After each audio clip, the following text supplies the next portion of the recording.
Hello guys, in this video I'm going to show you how to add your location in the X app.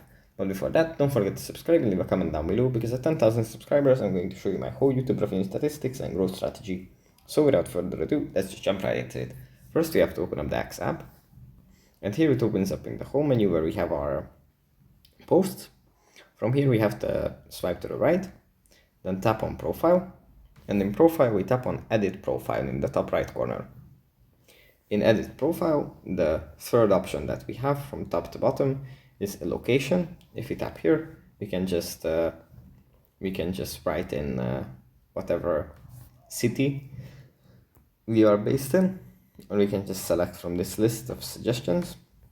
And after we are done, we just tap on save in the top right corner, and it's going to save the location that we have set in this profile editing tab. And yeah, that's pretty much it for this video. Hope it was helpful for you guys, and I'll see you in the next one.